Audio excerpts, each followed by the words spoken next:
This morning we continue our observance of Black History Month by welcoming Reverend Vincent Dial to Daytime Tri-Cities.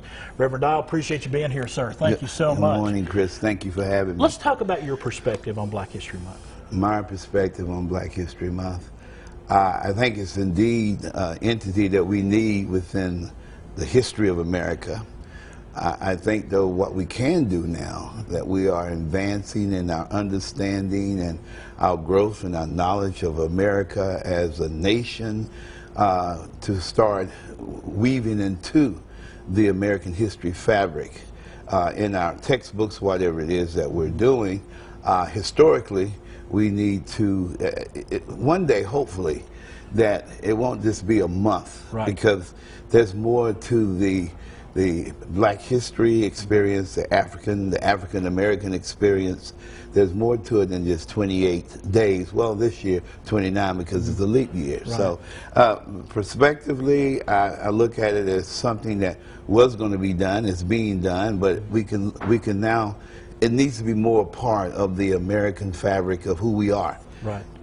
And you said there's a great opportunity here in Johnson City and the Tri-Cities right now for more diversity.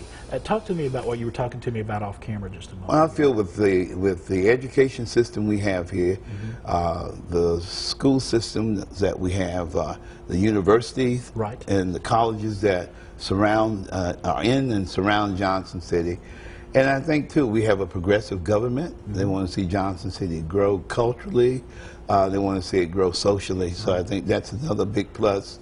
And the fact that, like the Langston Center, right, you know, what a rich piece of history that's been preserved. Things like that. There are programs now that are going on there.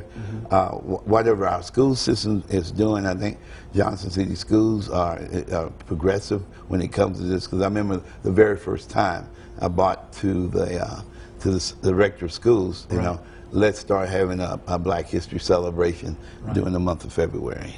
And we got to remember our history as a nation, or we're doomed to repeat some things. And you want to make sure that everybody remembers history all inclusively throughout the year. Chris, that's it, and that's why we need to be held accountable. Chris to Vincent and Vincent to Chris, and to each other. We need to tell our children, teach our children the whole history of this country. One thing I've discovered, I just started thinking about my generation was the last generation that had to ride on segregated public transportation due to laws. And not until, I believe it's 1956, 57, the United States Supreme Court, they ruled that segregated public transportation was unlawful. So the segregated buses, riding in the back of the bus and on certain seats wherever you were told to sit, it was stricken. And that's something people hard to believe who are these younger kids. Right. You really had to ride on the back of the bus? I said yes, and it was by law that I had to sit in the back of the bus. Before we run out of time, we just recently lost a spiritual leader in the entire Tri-Cities here, Reverend C.H. Charlton. Tell me your thoughts about the man. Gosh, what so many people have already said. We got in Johnson City around the same time, and we became acquainted. And I can honestly say he was one of my first mentors who talked to me about ministry, because he was truly a champion and a warrior for the gospel of Jesus Christ.